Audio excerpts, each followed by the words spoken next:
नमस्कार दोस्तों, टूरिस्ट भूत के आज के इस एपिसोड में आप सभी का स्वागत है। आज की कहानी मेरी जुबानी।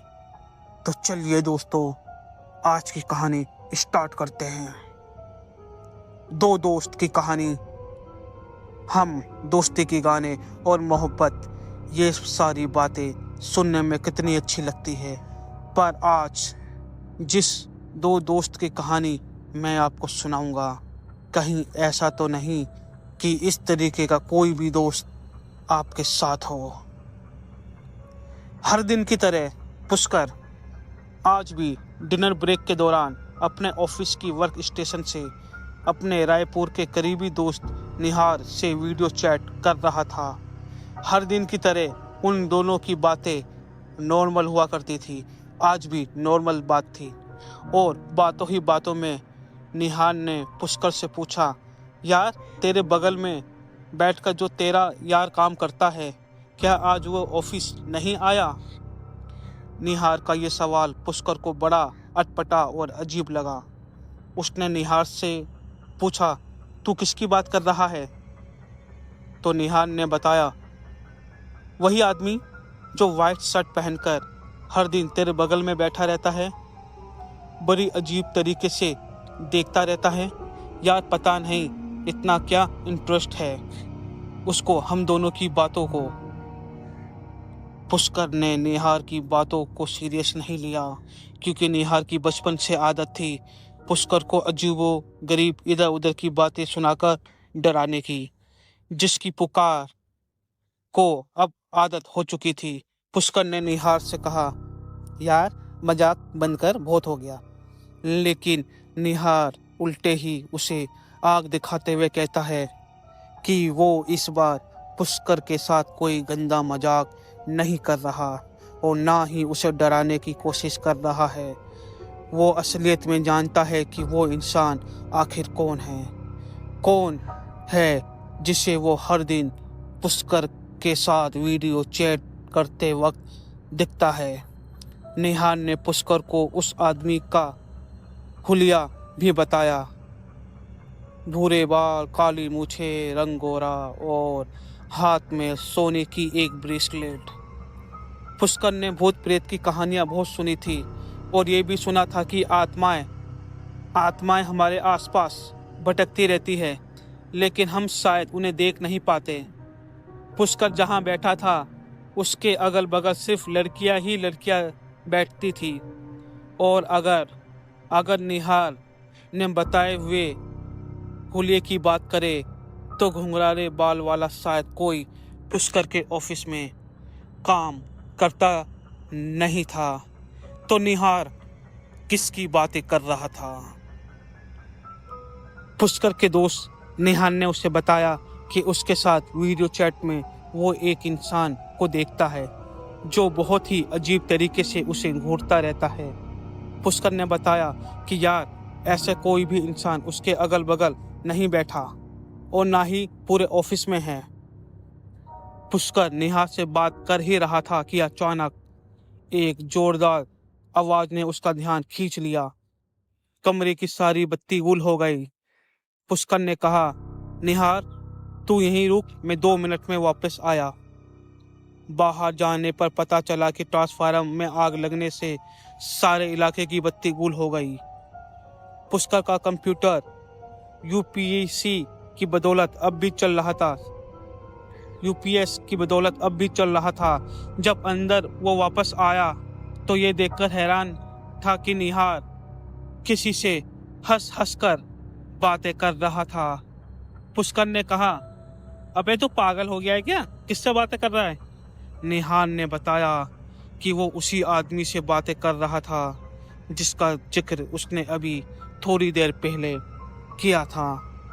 पुष्कर ने अपने अगल बगल देखा पर उसे कोई नजर नहीं आया। उसने कहा, यार मजाक बंद कर। निहार ने एक बार फिर से कहा कि वो कोई मजाक नहीं कर रहा और वो आदमी जिससे निहार बात कर रहा था वो इस वक्त पुष्कर के ठीक पीछे खड़ा था। इतना कहने के साथ ही पुष्कर का कंप्यूटर जो अब यूपीएस की बदौलत चल रहा था वो भी बंद हो गया। पुष्कर की हिम्मत नहीं हो पा रही थी कि वो अपने पीछे घूमकर देखे कि कमरे में कौन है, लेकिन पूरे कमरे में शांति थी। तभी उस शांति को भंग करते हुए पुष्कर का फोन बजा। पुष्कर की धड़कन तेज हो गई। बस एक फोन रिंग से शायद उसकी जिंदगी में पहली एक फोन रिंग से इतना डर लगा उसे। फोन निहार का ही था, लेकिन पुष्कर ने फोन डिस्कनेक्ट कर दिया। एक बार फिर कमरे में जैसे पहले जैसी शांति छा गई। ठीक 10 या 15 सेकंड के बाद पुष्कर का फोन बजा तो लगातार बजता ही रहा। अंततः परेशान होकर पुष्कर ने फोन उठा लिया। निहार ने कहा, यार तू चुपचाप मॉनिटर के सामने क्यों बैठा है, बात क्यों नहीं कर रहा? लगता है कि तू मुझे सुन नहीं पा रहा है। पुष्कर ने कहा, क्या बकवास कर रहा है यार, मेरा कंप्यूटर तो बंद पड़ा है। सुनकर निहार ने ठीक से चेक करा, क्योंकि मैं तो तुझे देख पा रहा हूँ। दड़ाओ। इलाके की बत्ती गुल हो जाने के कारण पुष्कर का कंप्यूटर जो यूपीएस पर चल रहा था वो अचानक बंद पड़ जाता है। पुष्कर के दोस्त निहार ने उसे फोन करा और कहा, यार तू वीडियो चैट पर कुछ बोल क्यों नहीं रहा, ऐसे चुपचाप कंप्यूटर के सामने क्यों बैठा है?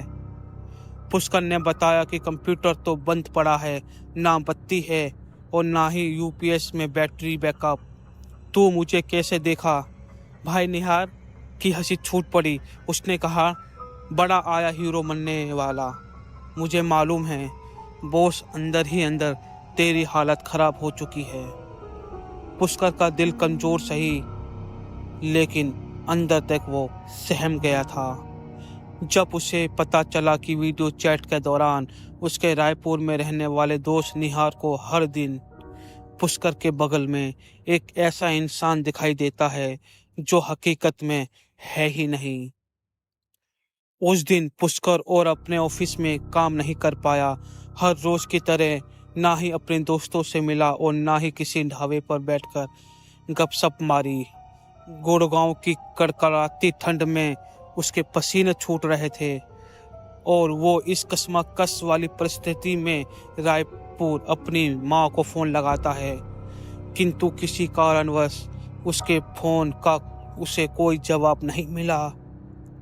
निहार की बताई हुई बातें और इस इंसान की हुलिया याद कर सारी रात पुष्कर सो नहीं पाया और ना ही उसे नींद आई। उसका डर उस पर हावी हो चुका था। किसी तरह आज की रात भयानक गुजरी और सुबह सुबह जब उसकी आँख खुली तो उसने पाया कि कल रात वो सोफे पर ही लेट गया था और उसके हाथ में लोहे का एक सामान था। उसने बचपन में माँ की कही बात याद आ गई। पुष्कर की माँ हमेशा कहती थी कि जब भी कोई डर लगे या भय सताए तो हाथ में लोहे का कोई सामान ले लो। शायद बीती रात पुष्कर इतना ही डर गया था कि उसने लोहे का कोई सामान ले रखा था, लेकिन उसे ये बिल्कुल याद नहीं कि कब, कहाँ और कैसे। पुष्कर ने अपना होश संभाला और ऑफिस के लिए तैयार होने लगा। आज ऑफिस पहुंचने में थोड़ी लेट हो गई थी, क्योंकि आँख खुलते खुलते काफी समय निकल गया था। अपने ऑफिस में लिफ्ट में भीड़ होने के बावजूद पुष्कर को एक अजीब सा डर लग रहा था। उसे बड़ी घुटन महसूस हो रही थी और ऐसा लग रहा था जैसे कोई बराबर उसके कान के पास आकर उसका नाम ले रहा है। पुष्कर एक ठंडी हवा को वो अपने कंधे पर महसूस कर रहा था, मानो कोई जानबूझकर अपनी सांसें उसके कंधे पर छोड़ रहा हो। जबकि पुष्कर लिफ्ट की दीवार से एकदम कोने से सटकर खड़ा था। सोते जागते उठते बैठते पुष्कर को अजीबोगरीब आवाज सुनाई देती, मानो उसे कोई बुला रहा हो। रात को अचानक उसे अपने घर में ऐसी आवाज़ सुनाई देती जैसे कोई किचन में काम कर रहा हो। सुबह उठता तो फ्रिज का दरवाज़ा खुला पाता और जिन बोतलों में उसने पानी भरकर रखी थी वो आधी खाली पड़ी थी। रात करीब 2 बजे पुष्कर के फ्लैट की डोर की बेल बजी। टन टन। उसने आधी नींद में ही उठकर हिम्मत जुटाई और दरवाज़ा खोला, पर वहाँ कोई नहीं था। उसे लगा कि शायद उसके सुनने में कोई गलती हुई होगी। दरवाज़ा बंद कर जैसे ही पुष्कर पलटा, एक बार फिर पुष्कर ने हॉल से देखा तो उसे अपनी आंखों पर विश्वास नहीं हो रहा था। दरवाजे के उस पार उसका दोस्त निहार खड़ा था। पुष्कर आई हॉल से उसे देख ही जा रहा था कि तभी निहार ने दरवाजे पर हाथ से जोरदार प्रहार किया। हड़बड़ी में पुष्कर ने दरवाज़ा खोला। सामने निहार खड़ा था, जिसकी हंसी का ठिकाना नहीं था, क्योंकि एक बार फिर पुष्कर उसका मजाक मना चुका था, या ये बोले पुष्कर मजाक का शिकार बन गया था। निहार और पुष्कर रात को जागते बात करते रहे, पर थकान इतनी ज़्यादा थी कि कुछ ही देर में गहरी नींद में दोनों सो गए। करीबन 15 मिनट के बाद निहार की नींद एक अजीब सी आवाज़ से टूटी। निहार ने पुष्कर को नींद से उठाया और दोनों दबे पांव किचन की ओर गए। फ्रिज का दरवाज़ा खुला था और पानी की भरी हुई बोतल आधी खाली पड़ी थी। सबसे ज़्यादा आश्चर्यजनक बात यह थी कि वो दोनों किचन के सामने ही खड़े थे और वो आवाज़ स्पष्ट रूप से सुन पा रहे थे, परंतु ना तो कोई बर्तन हिल रहा था और ना ही वहाँ उन्हें कोई दिखाई दे रहा था। सुबह की पहली किरण हुई और साथ ही वो दोनों वहाँ से ट्रेन पकड़कर रायपुर के लिए रवाना हो गए। दोनों रायपुर स्टेशन पर रिक्शे की खोज में थे। तभी पुष्कर को सामने पान की दुकान पर एक आदमी दिखाई दिया, जिसके घुंघरेले बाल, सफ़ेद टी शर्ट और हाथ में सोने की ब्रेसलेट, और तो और उसकी मूंछ भी थी। पुष्कर ने पहली बार उस आदमी को अपने सामने साक्षात पाया, जो निहार ने रोज वीडियो चैट के समय बताई थी। उस आदमी का हुलिया बताता था। वो आदमी पुष्कर को देखकर अजीब तरीके से हंस रहा था। पुष्कर ने निहार को बोला, यार निहार, यही है ना वो आदमी जो तुझे रोज वीडियो चैट के समय दिखाई देता है? निहार ने कहा, तुझे अब भी याद है वो आदमी? वो तो मैं मजाक में यूं ही कह रहा था, लेकिन क्या पता था कि कई बार झूठ इतने बड़े होते हैं कि वो हकीकत का शकल ले लेते हैं, हकीकत में सामने आ जाते हैं। इसलिए कहते हैं बड़े बुजुर्ग कि झूठ सोच समझ कर बोलना चाहिए। मैं हूँ सुनील कुमार। आज की कहानी ख़त्म होती है। मिलते हैं फिर एक नई और कहानी में। तब तक टाटा, बाय बाय।